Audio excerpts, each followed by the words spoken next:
right away we're going to learn something about video games. They're similar to movies in that, like, you'll release a movie and then 20 years later you'll release it again, right? You'll remake it or whatever. And Chrono Trigger has been released several times. The main difference between video games and other forms of media is, like, if you want to watch, say you get Back to the Future on DVD, you can play it on any DVD player. You can take your DVD to any DVD player in the world, whether it's made by Sony or Magnavox or whoever. I think Nike makes one. And your DVD will play and you'll be able to watch the movie. Or if you watch it on like a streaming service, if you're going to watch it on Netflix, doesn't matter what device you play Netflix on. Your TV, your phone, a Roku box, toaster oven, doesn't matter. Video games haven't quite caught up to that user friendliness yet. Every video game that comes out is proprietary in some way. You can only play it on certain devices. So in 1995, when Chrono Trigger was released, if you wanted to play it, you had to play it on the Super Nintendo. That was the only... You couldn't play it on a Sega. You couldn't play it on a PC. I mean, you could. There are emulators and things. It's kind of outside the scope of what I want to get into. But the point is, 10 years down the road, like, yeah, crazy people like me still had their Super Nintendos hooked up, but most people didn't. And as a result of that, video games that come out for like one device or one console, after a period of time when that device or that console is obsolete, the game can just be lost unless somebody puts the effort in to preserve it, or unless it's popular enough to get re-released somehow. Chrono Trigger has been re-released a few times. The game originally came out in 1995 for the Super Nintendo. The kind of anime cutscenes we're watching now were added in the first re-released in 1999 on the first PlayStation. So at that point, to give an idea of how late in the Super Nintendo's lifespan this game was, like 1996 was the year that the Nintendo 64 launched, and you waited in line at Sears for 6 hours or whatever it was to score one for Christmas. So Chrono Trigger was like the tail end of that era of gaming, kind of a silver age of video gaming. But then when everybody went on to their Nintendo 64s and their PlayStations, they're like, oh, well, we can't play Chrono Trigger now. So they re-released it. They remastered... No, they didn't remaster it. They re-released it. Actually, it was a bad version of the game on the PlayStation, wasn't it? It had, like, really terrible load times and things, but it did have those anime cutscenes. And then in 2008, it got re-released again, because now everybody's PlayStations are in the closet. This time for the Nintendo DS, which is this little handheld gimmicky thing that was popular at the time. There was a mobile version that got released, I think, in 2011 for like phones and tablets and things. And then that version got adapted at long last, finally, in 2018 to Steam, which is a platform on which you can play video games on a PC. That's where I play almost all of my PC games. And that's the version of Chrono Trigger we're going to be playing for this series as we go. So, we already saw this intro. We can just skip through this. Let's go ahead and press the NE key. I guess we'll start a new game. Get in here. This all looks fine to me. So, this is just the options screen. Set your options for the game. We're going to set it to wait. So there's two different kinds of battle mode in this game. When you get into combat, you're fighting monsters.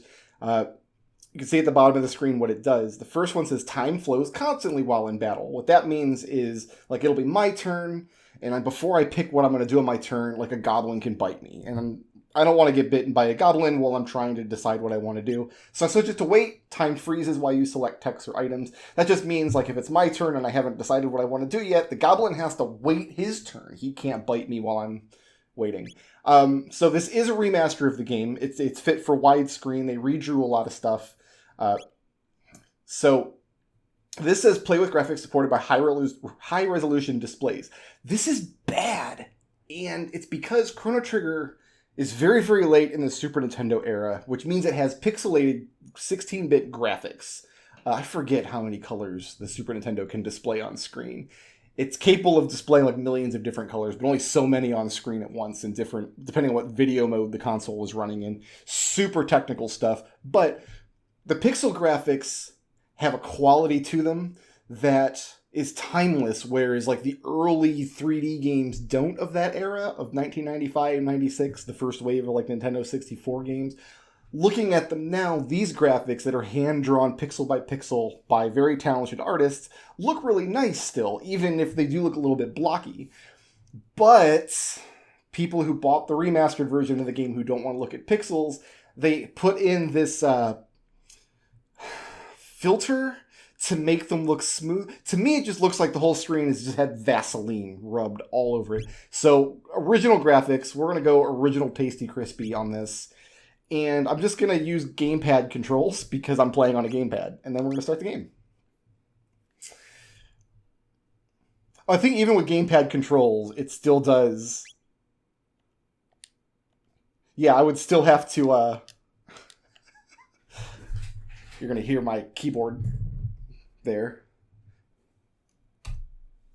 Okay. It still does want me to type in a name. Obviously, in the Super Nintendo, you would just pick it on the... bit by bit on screen. Like, they have all the letters lined up, and you'd use your little D-pad to select the letters. In this era of RPGs, whenever you got a new character that would join your party, you'd get an opportunity to rename the character. So this is the first character in the game is Chrono. Chrono is the hero, and if you want to rename him, like, you only get 5 letters, so you really can't rename him anything cool, but I'm going to keep all the characters' names just how they're supposed to go. Not rename anybody. So, Chrono Trigger is not anything new, even in 1995. It's not breaking new ground. It's not a very experimental game. It's not doing anything that hadn't already been done. But the people who made this game, the company that made it, that developed it, had been experimenting for years. So this is a role-playing game. It's an RPG. And what that means is, like back in the 80s, I did say I would read the dialogue. Chrono! Chrono! Chrono, are you still sleeping? Usually I don't read the dialogue in my Let's Plays, but come on, sleepyhead, it's time to get up. Dear me, I'd forgotten how beautiful Lean's bell sounds. You must have been so excited about the Millennial Fair that you couldn't sleep last night, could you? Well, you better not let that giddiness get you in any trouble. I want you to behave yourself today. Come on now, out of bed with you. Does Chrono remind you of anyone? Off the top of your head? Not me, certainly, because I wouldn't have a cat, for sure. So, RPGs are all about numbers. And I think we can go to...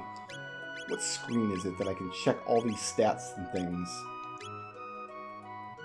All about numbers. Every RPG you play. So back in like the early 80s, the first wave of computer RPGs came out, and they were based on the tabletop RPGs of the time, which is to say Dungeons and Dragons. They were just imitating Dungeons and Dragons in a computer form, which is kind of, you can do it on a computer, because you've got a full keyboard, and you can have a screen full of numbers, and graphics aren't really that important in that era. But pretty quickly, in the mid-80s or so, it's about time. By the way, you're going to go see... Oh dear, what was her name? That young inventress friend of yours. Inventress, that's a cool word. This is the remake of the game. This is the 2018... it's a port of the mobile version. So it actually had been completely retranslated. They rewrote all the dialogue for the game to make it sound more natural. So I actually had probably not read all this dialogue. I have a tendency to just skip quickly through dialogue that I've seen in games I've played a million times before. But here, Chrono's mother is referring to Chrono's friend Luca, who is going to join our party in a little bit. So we have to name Luca. We're just going to keep her name Luca. That's right, Luca. You're going to stop by and see her new invention at the fair, aren't you? Well, run along then, and be back before dinner. Also... Oh, I almost forgot. Here's your allowance, dear. Have fun at the fair. Obtain 200 G's. Oh, yeah. Alright. So just a quick kind of history of just JRPGs in general. JRPG stands for Japanese RPGs. The first wave of RPGs came out in like the early 80s. What's my map button? Do I have a map button? That's the... There's a good map button. So JRPGs, Japanese RPGs, because a company called Enix wanted to kind of bring these RPGs to the Nintendo, the original Nintendo Entertainment System. Can't really do that, though, because at the time you had these full screens of stats. These games are optimized for real number crunchers, dungeon delving, with screens full of numbers and a full keyboard. On the NES, on the original NES, you've got an A and a B button and a start button, and that's it. So they had to strip the RPG down to its bare bottom. They had to bring it all the way to the bottom. What is just the barest essential that we can strip out of the game and still have it be an RPG, so it's still recognizable as an RPG, in other words. And the company that did that was called Enix, and the first game that they released of that style was called Dragon Quest. And I'm going to go do the next story beat here. Just run into this babe here in the middle of the square. Oof! Ouch!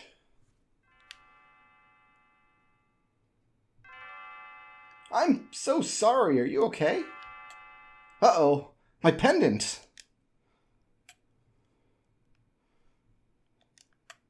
Oh no, my pendant. Don't tell me I lost it. So, not really the brightest hammer in the shed, I guess? Oh, thank goodness, my pendant. I know it doesn't look like much, but it has a lot of sentimental value. May I have it back? Yes, you may. Here you go. Thank you! You must live in this town. I came to see the fair. Awfully boring wandering around alone, though, isn't it? Hey, why don't we walk around together for a while? Wouldn't that be great? Oh, yeah. Yahoo! This'll be fun! Oh, I never told you my name, did I? It's, there is some debate amongst players for the past 20 years whether this character's name is pronounced Marl or Marley. I'm definitely on Team Marl. I think for Marley, you'd have to have an IE or an EY. So I'm going to be going with Marl as we play. It's Marl, and you're... Chrono, what a nice name. Well, pleased to meet you, Chrono. Come on, let's enjoy the fair. You will notice that at no point does Chrono actually have dialogue. He doesn't speak. He's a silent protagonist, and this is a convention that's very, very common in JRPGs, starting with the original Dragon Quest. The idea being that, you have, a hero surrogate in the party, right? That the player can kind of just transplant himself onto. So the idea back in, the early Dragon Quest days was, your hero was just you in the game. And you could just pretend the hero was you, because the hero never actually talked. The hero would just say whatever you thought would be appropriate in that situation. And that's an extension of some of the computer RPGs that had come out in the 80s for personal computers, was you could actually converse with characters. You could type in what you wanted to say. Well, they had to get rid of that for Dragon Quest because you've only got an A and a B button. I didn't play a lot of Dragon Quest when I was a kid. I don't think I owned any of the Dragon Quest games as a very young kid, but a few years after Dragon Quest, this uppity developer company called Squaresoft decided, you know what, we could probably do that. Dragon Quest is the most popular Nintendo game in Japan by a very wide margin. We could definitely do that. We could make that. And they made a game that I know you will recognize. They released Final Fantasy. Now, so that's the pedigree we're talking about here. Squaresoft released Final Fantasy for the Nintendo, and then they went on to release Final Fantasy 2, 3, 4, 5, 6, and then Chrono Trigger came after that. So 6 was the last one they made for the Super Nintendo, and then after that they made Chrono Trigger, and that was kind of their capstone, really popular JRPG.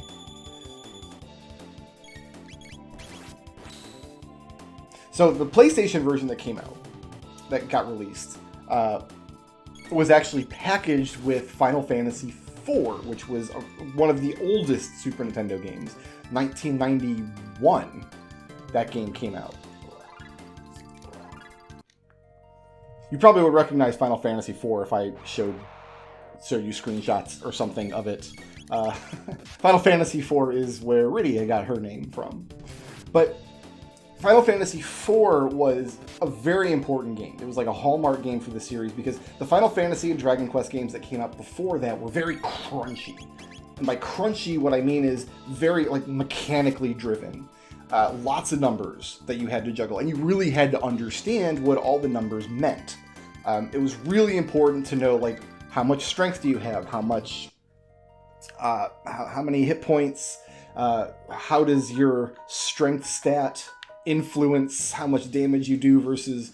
Stop right there! Where are you going? Come on, let's go check out the fair. Oh, so Marl doesn't want to go to the castle. Like, I was going to bring her on a day trip to Guardia Castle, and she apparently didn't want to go. Okay, well, whatever. So, but yeah, that's what I mean by crunchy. Very mechanically driven. Like, the point of playing a very crunchy game like that is because you like to juggle the numbers. You like to strategize and optimize how much damage you're doing and buy the best magic spells. And that's how the original Final Fantasy I was, which I know that that took over your television for hundreds of hours in the 90s, and I won't apologize because, again, one of the best video games ever made. But with Final Fantasy IV on the Super Nintendo, Square started to kind of experiment in a couple of different directions. The most salient being, in reference to Chrono Trigger, being Final Fantasy IV was a very story-driven game.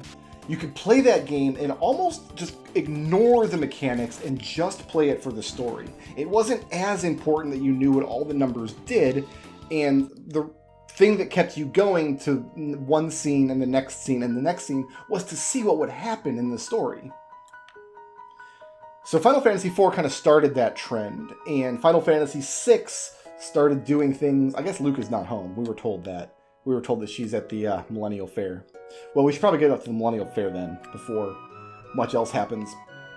Final Fantasy VI started playing around with, like, cinematic set pieces, things you would do in the game that were not just fighting monsters. Like, they had a big opera scene, and there was, like a minecart chase and some other weird stuff. And I'm gonna eat this dude's lunch. I'm just gonna eat it. Yum! You feel refreshed. Awesome. You're such a pig, Chrono. You've known me for 8 minutes. You're already calling me a pig. That's not very nice. Oh, we can fight this dude in here, actually. They call me Gato. I have metal joints. If you can beat me up, you'll earn 15 points. Oh, I probably should have sang that to the cadence of the song. Well, I already didn't do that, so... So with Final Fantasy IV, and then subsequently Final Fantasy VI, and then subsequently Chrono Trigger, these games became more and more story-driven. In fact, a couple of years after Chrono Trigger, on the PlayStation 1, the same company, Squaresoft, released a game called Parasite Eve, which was marketed at the time. It was billed as like the cinematic RPG. When really, I think Chrono Trigger deserves to be called like the first like cinematic RPG. Obviously, it doesn't have like actual cinema in it, doesn't have like movie quality cinematics. Oh no, I have lost, and it seems you've won. Here are your 15 points. Now, wasn't that fun? How many points do I need? Like 30, I think? Also, Chrono's gonna die if I don't heal him. I'm building up to explaining what all the numbers and stuff are. Don't worry, we're getting there. I just want to fight this guy and get some points. I think we gotta fight him 3 times to get 45 points. To do the fun thing. So, yeah, I really think Chrono Trigger deserves to be called the first cinematic RPG because it's such a story-driven game, and the way that the graphics are drawn, like for example, when you get into battle in a Final Fantasy game, like there's this weird pixelated transition, and then you transition to a completely different screen. It doesn't resemble the screen you were just on. Like you're not on the game map anymore. Now you're in like a specified battle room. You're in like the battle zone that you go to. And that's where you fight the monsters, and when you win, it takes you back to the map. What Chrono Trigger does, as you can see, I get into a fight, and we're going to fight him just right here on this map. And just in case you can't tell what's going on here, Chrono fights with a sword, Marl fights, she's got a crossbow. I was thinking if she was close enough to the monster, though, like she is here, she would just take the crossbow and start and just try to bludgeon the guy with him. But, well, maybe that's Luca. Like, Luca has a hammer that she uses at close range. But you can just see the level of animation here blows anything else from the time out of the water. Just how many frames of animation each character has. Like, Gato doesn't just, like, have one drawn sprite where he's attacking me. You actually can see, I can eat this guy's lunch and get my hit points back. Such a pig, Chrono. He actually has, like, this, his belly opens up and the big punch glove comes out. And the whole game is set up like this. The whole game is, I'm going to actually go outside and save before I do this. But the whole game is set up like that. The whole game is set up to show story sequences rather than just tell them. Oh, these are my old saves. Do I want to keep any of these? You know what? No, I can just... Yeah, I can get rid of these. We're fine. Overwrite. We'll just use this top slot. Great. So, Chrono Trigger, the benefit of it is you could play it if you just wanted to see the story of the game. You didn't really have to know what all this stuff meant. Some of it is important, and I guess I'll just run down the screen if you want to follow along, but in the top right corner there's a little icon that's just, we don't know what that means yet, but eventually it will be explained that everybody in the world has aptitude for a particular type of magic, and Chrono's magic is light, and Marl's magic is water, so she's got a water drop up there. So your character has an experience level, that's LV, that's just a general stat for how strong is this character. Like by the end of the game, we'll probably be like level 40 or so, maybe. HP and MP are hit points and magic points. Hit points is your life. If you lose all of your HP, you are dead. Magic points is your ability. It's a resource that you tap to cast magic spells. EXP is my experience. Right now I've got 86 points of experience. When I get another 44 points of experience, I will go up to level 4. And over here we have all of Chrono's equipment. Everybody in this game can equip a weapon, a hat, a suit of armor, and an accessory. A ring, basically. Every character in the game has a type of weapon that only they can use. Only Chrono can use this style of like Japanese blade, whereas Marl is the only character that can use a crossbow. That's why her icon is a bow and Chrono's is a sword. And then downstairs there, under that, we've got all of the stats. Where the top two stats are the really important one. The little sword is your attack power. That's how much damage you can do with attacks. The little shield is your defense power. That's how much you can mitigate damage when enemies attack you. Whenever you swap equipment around in this game, those are the two stats you're really looking at. Underneath that are more granular stats. Strength, the higher your strength, the more damage you can do with a sword. Accuracy is the same thing as strength, but for ranged weapons. What that means is for Marl and then later Luca, their accuracy will determine how much damage they can do with their attacks, whereas every other character in the game uses strength instead. Speed just means a faster character will act more often in battle. You'll see a little meter in battle next time I go to fight. And the higher your speed is, the higher that little meter will fill up, and when it's filled up, that character gets to take a turn. Magic is like strength, but it works for magic attacks. Eventually, Chrono will be able to cast lightning magic, and his magic stat will determine how powerful those spells are. Evasion is your capability for dodging attacks, like if somebody's going to hit you, like if Gato's going to punch you in the face with his stupid stomach punch glove. A high evasion means you can get out of the way of that. And magic defense is like defense, but for magic. I don't have any idea what stamina does, and I couldn't even venture a guess, and I'm not going to look it up.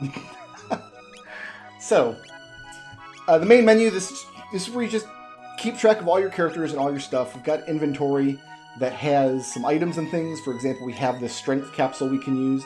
These little glowing capsules, you'll see me pick these up throughout the game. These are extremely important because they permanently raise a statistic by 1. Otherwise, the only way to raise statistics is to go up in levels or gain more equipment. And who do I like to give strength to? We might just give it to Chrono, but we might save them for later. And then I've got potions to heal in battle if I want. And then there's different kinds of inventory. Weapons, well, we don't have any of this stuff yet. We have a pendant, because we gave Marl's pendant back to her, but because Marl is in the party, it counts as being in our inventory. Is there anything on here I want to change? Settings? I think we'll just keep all of this. Graphics original. Oh, you know what? Let's see if I can show what these look like. with the filter on. Yeah, it's like... So some people prefer to look at the game in this state. To me, the graphics just look really smudgy. That might just be because I grew up playing this game. I've been playing this game since middle school. And I'm just, in general, very used to blocky-looking pixelated graphics. So I just have that preference. But I honestly think this doesn't look very good. I really prefer... Yeah, let's put those back. I really prefer this. I can see every little individual pixel, but that's okay. It's kind of like what I like to see on the screen. Okay, so I was talking about the menu. We were just going down the list here. Let's just save the game, so if I die, I can just start back here. Save complete. And then you have text. Texts are a character's special attacks. Every character in the game has a different list of techs. Right now, Chrono knows this Cyclone tech, and at the end of every battle, you'll get experience points, but you'll also earn tech points. Tech points go to this menu, and they, like the next tech, I need 71 tech points before I can learn this Wind Slash attack. I don't have this yet. It's telling me I will learn this once I get 71 more tech points. And same thing with Marl. Marl has this Aura spell.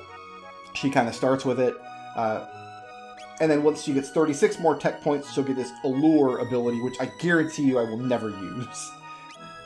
Where Chrono Trigger does innovate is it has these dual techs. So if Chrono knows Cyclone and Marl knows Aura, they can do this Aura Whirl. That's where they team up together and use their techs at the same time. And how this one works is Marl can cast Aura to heal you in battle, or she can use Aura Whirl and heal everybody who's standing there. We're not going to have Marl in the party for very long, so that's not going to come into play till a little bit later, but let's see if I can play this minigame and not embarrass myself.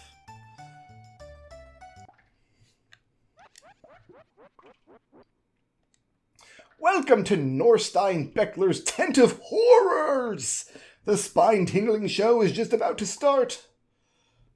Let's see if I mess this up. How many silver points would you like to spend? Do I want to spend 40? I think I want to spend 40. Mimic what you see. Oh, okay, this is... Oh, no. Alright, here's why this is going to be tricky for me. Because on the screen it says XAYB, but on my controller I don't have XAYB. I have triangle, square, circle, cross, because I'm using a PlayStation controller and the game thinks I'm using an Xbox controller. This is one of the joys of PC gaming, is sometimes the game doesn't know what kind of controller you're using, or sometimes it's not set up to properly show you what button is what. So, okay. I think what this is telling me, if I remember my Xbox controller layout, is that my cross button is the right arm. So right arm, left arm will be square. So square is left arm, cross is right arm. The top button is laugh, the right button is surprise. So left arm, laugh, surprise. Left arm, right arm, laugh, surprise. Well, let's see if we can get it. Start when you hear the signal after I move. Good so far.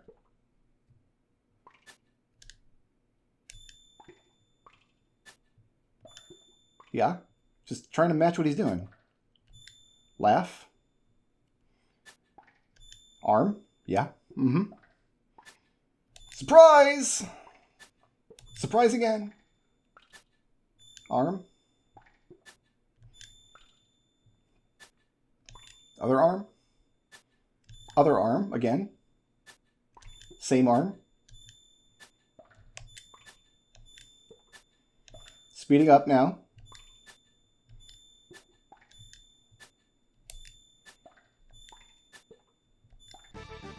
Nice. Excellent. I'll send this double doll to Chrono's house.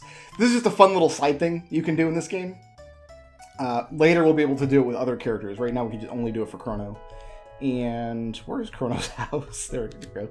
Where do I live? Oh no. And I just got a double doll in my house now. That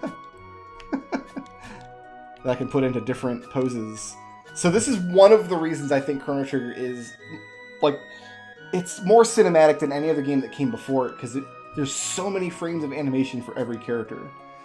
Like, he's got a thinking, like, oh, I'm thinking really hard about this, and then, surprise, and then, yeah, I want to fight, and, like, games didn't do this a lot back in those days. This takes a lot of time and a lot of resources and a lot of talent. And also, every time you meet a new friend, you can bring them home to meet Mom.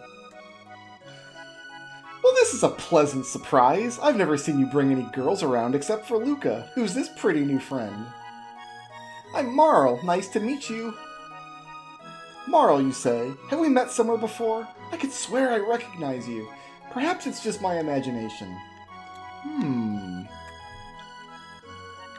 So I did mention this is a time travel game. If I open up the map, that's not the map.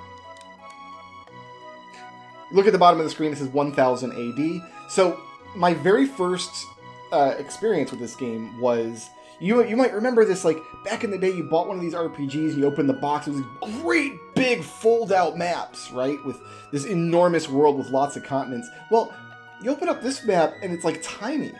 Like, I'm standing on this island just outside of town, and this is where Luca's house is, who we haven't met just yet. And, like, look, this is the entire world map, and, like, the island where Luca's house is on is, like, 1/6 of the whole map. In fact, we can just walk all the way to the other edge of the continent in, like, 2 minutes. It's a little jaunt, and I remember the first time I played this game, I'm like, that's it? That's the whole world map? I'm used to, like, Final Fantasy maps with, like, 40 locations or something. Like, yeah, now you can see we're all the way at the other side of the world. But it's a time travel game. We're going to go to this same world map in multiple time periods. We're going to get to visit it in the future, and we're going to get to visit it in the past, and we're going to get to visit it in caveman times. So it's still a full gigantic world map. It's just kind of chopped into little bits. So, alright, let's see if we can't advance the plot here a little bit, now that we kind of know. Melchior the Swordsmith, at your service. Might I interest you in one of my fine blades? Well, I don't have any money yet. Oh, G is your money. It's just gold pieces, I guess. Or, the only thing he sells is... I guess I could buy this sword. I'm not going to buy any swords. I don't need to buy a bronze blade. I'm pretty sure I find a better sword pretty quickly in the next area anyway, so... but on this screen, this is a general equipment screen. He's only got 2 different kinds of swords for sale, but it shows me on the screen. You see Chrono is the one who's fist pumping. That just means he can equip this weapon. I'm pointing at a weapon that Chrono can use, and it's showing me a green number. And like an up arrow. That just means if I equip this weapon, it's better than what he currently has. And I can even just access the equipment screen from here. Nice, user-friendly. It's really easy to tell what kind of equipment, but this is the kind of thing playing like the original Final Fantasy or that era of JRPG, you'd have to sit down with the instruction book and like crunch the numbers out and like, or actually play with the game a little bit. And I live on the continent to the east. Come and see me if you ever have the need. By the way, is there any chance you could talk that young lady into selling her pendant to me? Technically, Chrono can't talk, so no, sorry. So I did mention Chrono a silent protagonist, and in Dragon Quest and the first couple Final Fantasy games, just kind of a player surrogate is all that meant. There's just no reason for the hero to talk. Preparations are still underway. Enjoy yourself in the square for a while and check back a little later. Silent protagonist is a convention that JRPGs still use to this day, but I think it takes on a different connotation now, because Chrono's not a player surrogate. He's his own character. He has a personality that comes through, primarily through the strength of all of his animations that he has. I hear Luca and her father have put together another crazy invention. I just hope it doesn't blow up again like the last one. They ought to be ready by now. They were setting up at the far end of the square. Oh, I want to see it. Come on, Chrono. So this is what we call a plot flag. A plot flag is... we went up, we talked to the guys at the top of the square. They will stay there for eternity until you go down and talk to the lady that says they're ready. You have to flip the plot flag before the plot can continue. Just a minute, I want to get some candy. Alright. Wait, give me a second to choose. She's got to stand here. She's pouring over all... What do we have? 3 flavors of lollipop we're looking at? Excuse me, I'd like one of these. Sure, young miss. Thanks for waiting. Alright, so now we can get on with the story. Step right up! Any with the time and courage. Our first ever hyper-dimensional transporter is the invention of the century. Simply hop up here, and you'll be teleported here. This fantastic machine is the masterwork of my beautiful and brilliant daughter, Luca. So this is Tabin. Tabin is like the mad inventor in town, and Luca is his daughter. Chrono! I was wondering when you'd show up. No one wants to try my telepod. Would you be so kind? Oh, this'll be fun. I'll watch while you try it out. Just hop up onto the left pod. Now, we're not going to be doing this in this playthrough, but Chrono Trigger did innovate one thing that has kind of become JRPG standard, which is the New Game Plus. After I beat the game, kill the final boss, see the ending, and roll the credits, when I start a new game, it'll give me the option to play New Game Plus. What that means is it'll keep all of my characters at the level they're at, with the equipment they're at, and you play the game again from the start with these super powerful characters. What Chrono Trigger does is on this telepod, it puts like a conduit directly to the final boss. So you can fight the final boss of the game right from this telepod at any point in the game you want, including right now, at the very, very beginning. And what Chrono Trigger does is if we go to... I can't go to my save menu here, can I?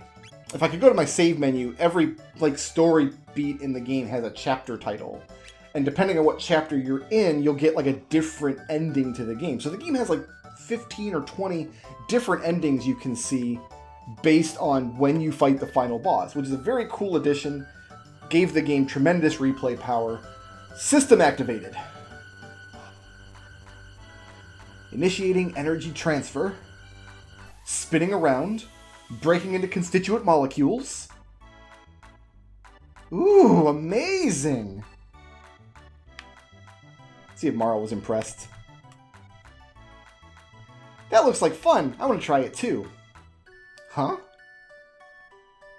Chrono, when did you manage to pick up a cutie like her? So, Chrono Trigger doesn't really go for a love triangle thing. Chrono and Luca are just platonic friends. They grew up together, whereas Chrono and Marl, there's a little something more there. But, I don't know. I think Luca, from the beginning of the game, she's a little jelly. It's alright, isn't it, Chrono? Just wait right here. Don't run off on me. Behold, ladies and gentlemen, as this vision of loveliness steps aboard the machine. Okay, I'll be right back. You're sure about this? There's still time to change your mind. No way, I'm not afraid. Oh, the music cut out. Okay, everyone, let's give her a great big hand when she teleports from the platform. System activated. Initiating energy transfer. Now the music is a bit ominous. I hope something terrible isn't about to happen. What's happening? My pendant, it's... Huh?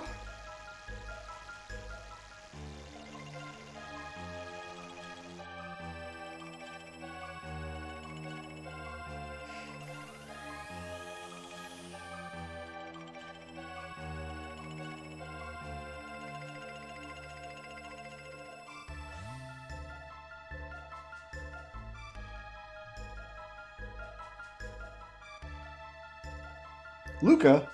She's not reappearing. Well, alright. As you can see, the girl has vanished before your very eyes. Show's over, folks. Move along. I think I'll just leave oh, it's the worst magic show I've ever seen. What just happened, Luca? Where is she? The way she disappeared, that couldn't have been the telepod.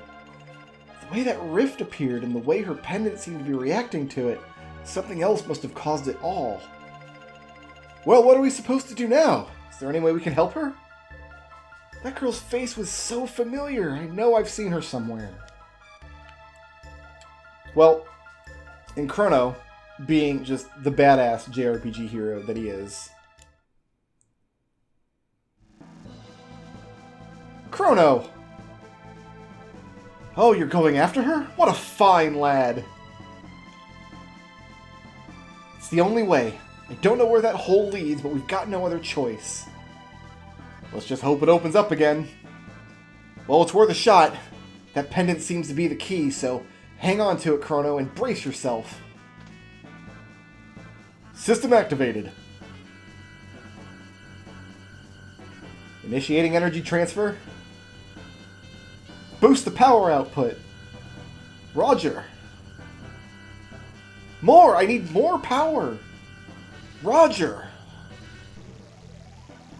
There, I think we did it!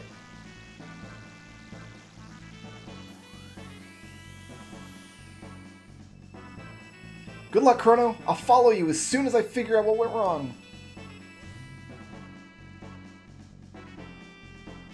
And so the adventure begins in earnest. Just as soon as we get jettisoned through the time tunnel here.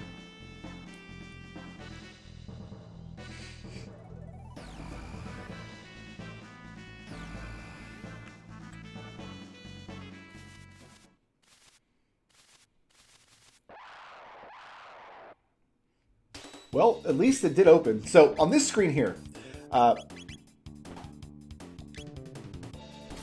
you'll see below my character, I've got two little bars. The top bar is just a graphical representation of my character's health. You can see I've got 82 out of 96 hit points, and that's just a representation of that. The bottom bar is the ATB bar. It fills up, and then Chrono gets a turn. And then I can go into my tech menu here. I can do this cyclone attack. I probably shouldn't waste the magic points, but every attack in the game is really well animated, looks really, really good. And we get some experience, we get some tech points, get a little bit of gold. Sometimes they drop items, sometimes they don't. So unfortunately, the door has opened, but it's opened good Lord knows where, so the search for Marl begins. The game is displayed at much higher resolution than it would have been in 1995 on the Super Nintendo. Obviously, games back then weren't in widescreen. The font is a lot smaller on screen. So you're on the Super Nintendo, your actual window down there that showed like how much health your characters have and their meter to fill up their ATB. ATB stands for Active Time Battle. It's just a fancy term that means when the bar fills up, you get your turn. But that would have taken up like most of the bottom of the screen. I did just find a power glove in that chest, and I'm going to equip that because the headband gives me +1 strength or +1 speed, but the power glove gives me +2 strength, which raises my strength to 9, and it also raises my attack to 13. So I definitely want to have the extra strength for now, just so I can do a little bit more damage on attacks. I guess we'll beat up these guys real quick. There's no reason not to.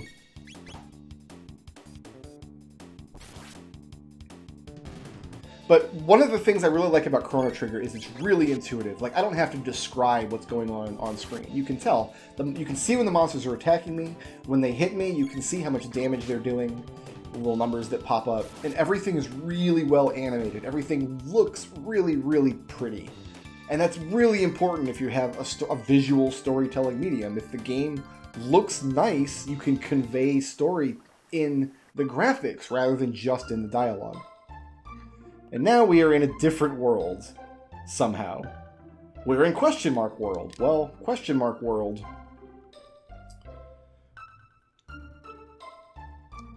We're still in Guardia, which is, I guess, Guardia is the name of the country that we live in. Chrono is from a town called Truce, which is in Guardia. And then there's another town to the south, which I guess is also still Guardia. Kind of not well established, I guess. Is like everything on this continent Guardia? We don't know for sure. What we do know is that Chrono, I don't know how old Chrono is. Like, it's got to be 16, 17, something like that. But the year that Chrono lives in is 1000 AD, and we were at the Millennial Fair, which was a fair celebrating the 1000th anniversary of the founding of Guardia, which is where we live. Oh, there's another strength capsule. This just triggers monsters to come out. Whatever. Already they're tricking me. But like, look at the little stories that get told here. Like, monsters don't just pop out of nowhere. Like, the screen doesn't flash and you end up in the battle zone, like in Final Fantasy. Like, I'm in the forest and the guys, like, they rolled in from off screen and little gremlins hopped up on their backs. Like, every single monster encounter in this game tells a little story like that. The whole game is like that. And there's more treasure to get in here. Let's see if I can remember exactly where it is. Ah, here, yes. This guy will drop a shelter every single time we do that. I think I just want to get up to the castle. I don't want to fight anything else in the forest here.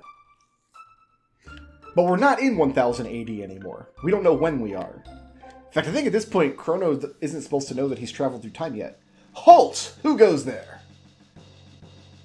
I've not seen your face before, and those outlandish clothes wouldn't be one of the Fiend Lord's agents, would we? Ha! Fat chance. Look at him. That boy's not built to lift a sword, let alone serve in the Fiend Lord's army. By the end of the game, Chrono will be doing like 2300 damage with his sword, and this guy is just wrong. Suppose you're right. Now run along, boy, before we're forced to lock you up in the towers. Stop that at once! Queen Lean!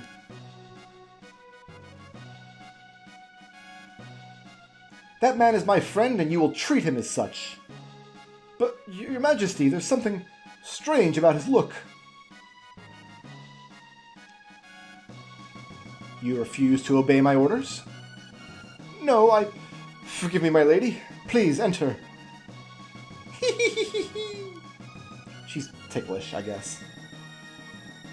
Well, okay. The queen has, just chilling with the king now. I am to understand that you played some role in helping to rescue my lady wife. I owe you a debt of gratitude. Might you know what befell Lean? She's been acting rather oddly since her return. And she seems to have lost the coral hairpin she always wore. She always treasured that thing so. Forgive me, you must be tired. Please, rest in the knight's quarters down the stairs to the left. I'll speak to the commander. Ooh, I actually could do that, because I am missing some health. And I used a cyclone. So I'm missing some magic as well. Oh, this dude's just passed out over here. Your boy had too much mead. He's done. Don't worry about him. Actually, this isn't... Oh, there's a church box back here. Obtained an ether. Have you come to season my broth with your lack of culinary expertise? Out! You've no place in my kitchen. Oh, what in the name of all that's good is this ice cream that Her Majesty so wishes I prepare? So the queen is... Oh, here's this guy. The queen has recently been kidnapped and has just been returned to the castle, and I guess we had something to do with it? Where's our food and drink? Oh, Commander, beg pardons, it's not quite ready.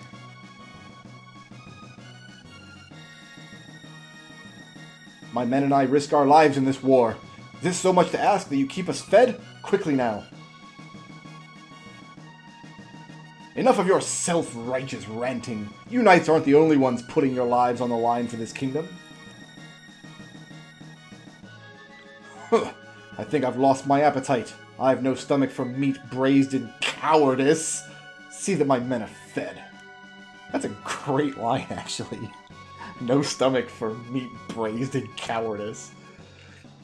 Go find someone else to command. I don't need you telling me how to do my job.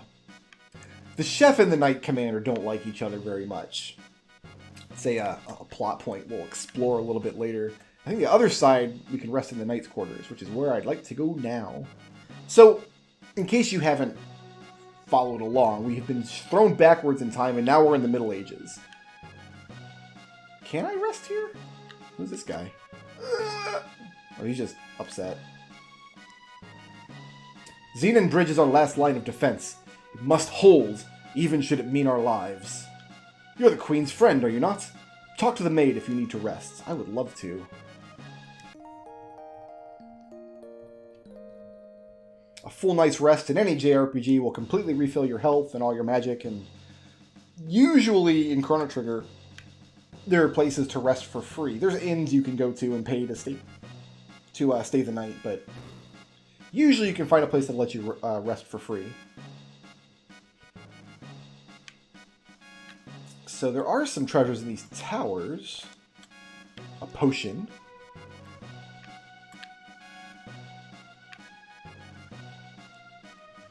Her Majesty awaits you. I guess we've been keeping her waiting all night. I guess we... Did we take a nap or did we sleep overnight? I'm not really sure. So this is a fault in JRPGs. All I want to do in the world is open this treasure box, but I think it's going to pull me into the cutscene. Oh, no, let me do it. Obtained ether. Nice. Sometimes you'll get into a scene like this, and like the scene will trigger automatically, and there's like a treasure box on screen, and all you want to do is open it. Like, ah! Ah, there you are. Please leave us. I need to have words with this man in private. Scandalous. As you wish, Your Majesty. The Queen has sent her handmaidens out of the room. Come nearer, don't be shy. Hee hee. Fooled you, didn't I, Chrono? It's me, but everyone keeps calling me Lean for some reason.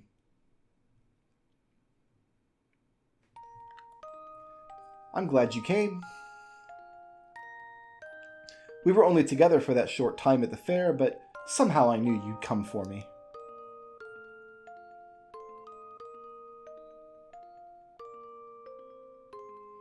Thank you, Chrono. Oh, the music cut out again. That wasn't a good sign last time it happened. What's happening?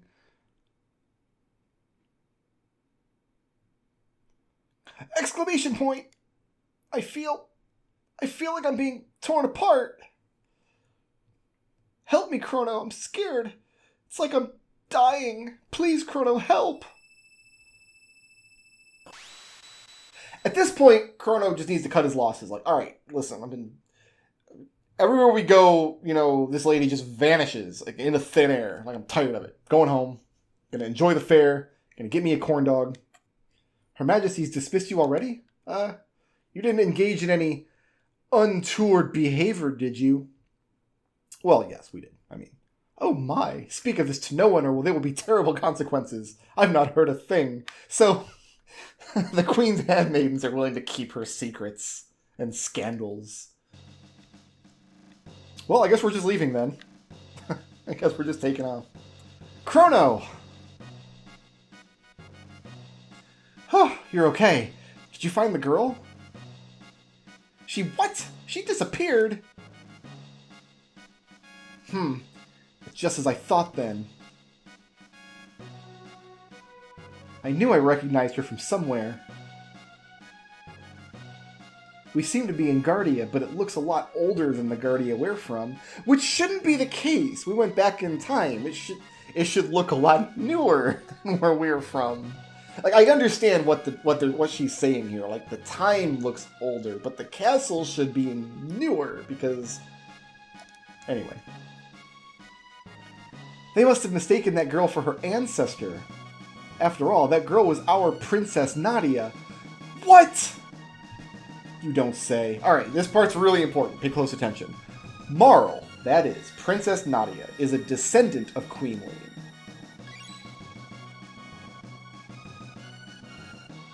So she's just showing us that, like, Lean had a daughter, and then her daughter had a daughter, and then her daughter had a daughter. In reality, this should be more than 4 generations removed, but that's the general idea. Queen Lean was kidnapped, and someone was supposed to have gone and saved her. But now history's been changed. What Luke is referring to here is, like, in our time, we would have learned, like, hundreds of years ago the queen was kidnapped, but she was saved by a knight and brought back to the castle alive. Well, we've now changed history, so that didn't happen. So Lean gets kidnapped by this blue guy. Not literally by that blue guy, but... Marl looks so much like the queen that they probably called off their search when she appeared. But if the real queen is killed and makes that dumb face,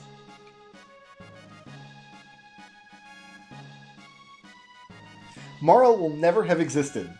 But there might still be enough time. If we can save the Queen, history as we know it should remain unchanged. What Luca is saying here is that historical fact is that the Queen was rescued, but we inadvertently sent Marl back in time, and they think Marl is the Queen, so they're like, oh, the Queen's back. We don't have to send the knights out to look for her.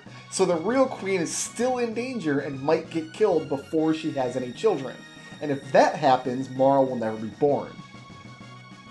So this is a lot to take in for Chrono. It's a good thing he's a silent protagonist. He can just explain everything he's thinking with a blink.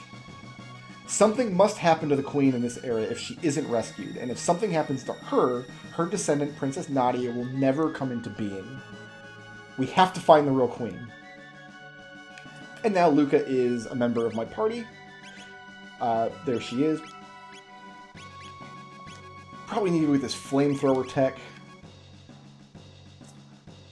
Luca, by the way, you can see on her equipment screen, she's equipped with guns. She likes guns. She also has this sight scope, which is really cool because it shows how much health an enemy has. The problem is knowing that isn't super important, so I'm just going to give her this headband.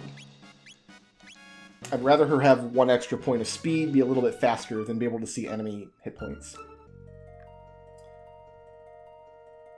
And if I have these strength capsules, but giving those to Luca doesn't actually do anything. She doesn't need strength for anything. So one popular thing to do in this game is actually on the rename screen when you first meet Marl is to, like, I've known a lot of people who would rename her Nadia because they know that her real name is Nadia.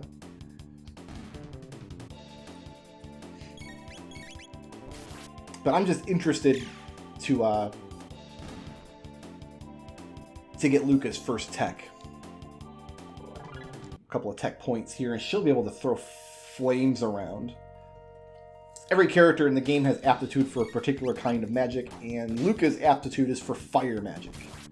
She burns things. She's actually a really strong magician character. When I start finding magic capsules, I'll probably give them to... probably give them all to Luca.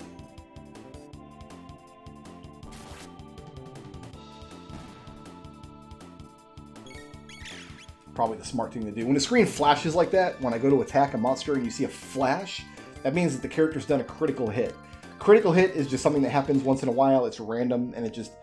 I forget the exact formula. It does extra damage. The way that it does extra damage, I'm not really sure. Like some games, some JRPGs, it does double damage. Sometimes it will ignore an enemy's defense and calculate damage based on... It just does extra damage. That's all we need to worry about. But critical hits in this game, they feel better than a critical hit in... Like in Final Fantasy, if you get a critical hit, it just said on the screen, critical hit. Like, okay.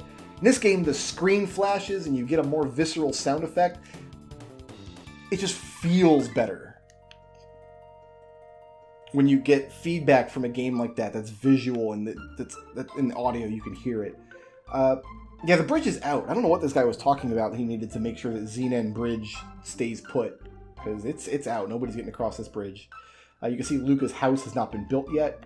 We now know the year. Like, Luca figured out where the time tunnel opened up. We are in 600 AD. We have gone back 400 years into the past.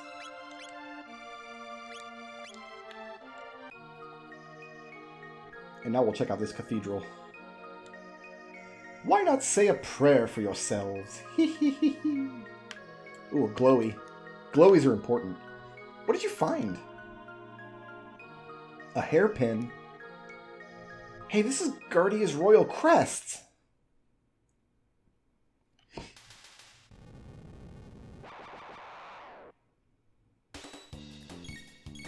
So now I'm going to do a combo attack. So it's Chrono's turn right now, so he can do his Cyclone, and Cyclone hits a monster plus any monsters nearby. It's like you point at a monster, then draw like a circle around that monster. That's what you can hit.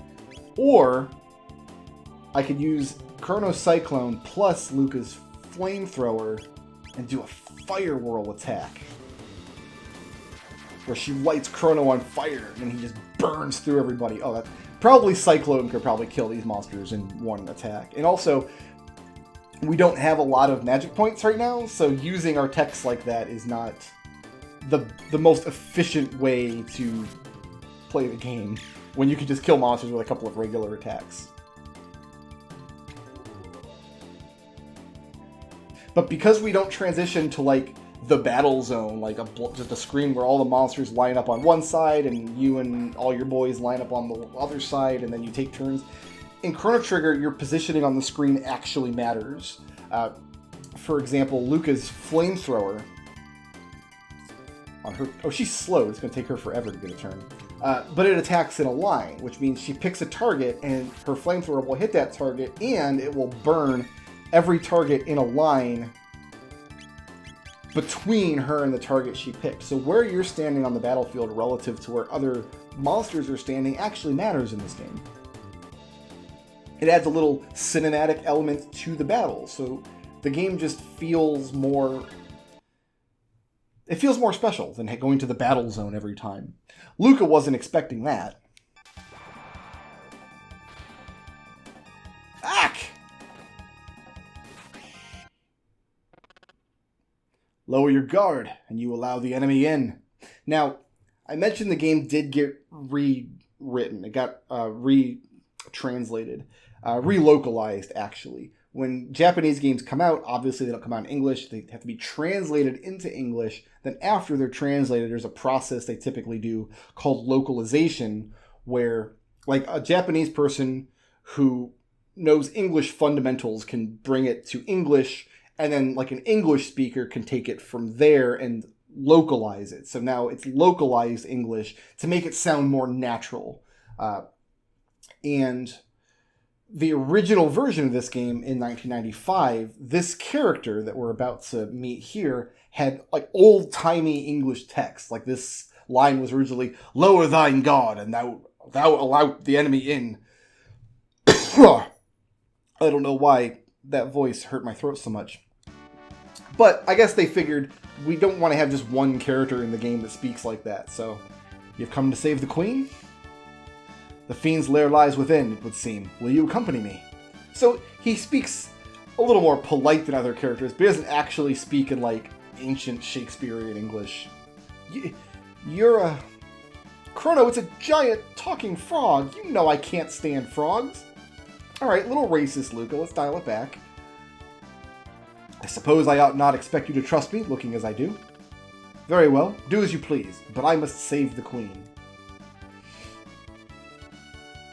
Wait. You don't seem like a bad frog. I mean, person? I mean, what should we do, Chrono? Go with the frog. I mean, you mean a giant frog man with a sword. Right, I guess I'll just have to get over my aversions to slimy, moist-skinned creatures. So, what's your name? And his name's just Frog. So now Frog is in the party. Frog will suffice. Alright, nice to meet you, Frog. And you as well. This room must conceal a hidden passage. Let us search every corner. And now we have Frog in the party. And Frog also uses water magic, like Marl does, but the game draws a distinction between the two, where Frog's magic is more water-based, because he's a frog, he's an amphibian. Marl's is more based in ice. To the point where I do kind of wonder... because those are the only two characters that share a magical element like that. I kind of wonder if for some technical reason they just couldn't draw like a snowflake for Marl and then a water drop for Frog. Because she gets all the ice magic and he gets all the actual water magic. He also uses swords, as you can see, but if you look closely, you'll see it's a different kind of sword. Whereas Chrono uses like a curved Japanese blade, Frog uses kind of like a... like in a European style, like an English claymore. Giant two-handed sword. And I guess the implication here is that... So Lean didn't return safely because we sent Marl back. Frog somehow still knows that Lean is in danger and wants to go save her, but because we already saw Marl, like, vanish... like the timeline has already erased her, we know that Frog doesn't succeed. Like if we hadn't come along, he would have just gone in here and gotten killed. I guess that's the implication here. Let's play this organ.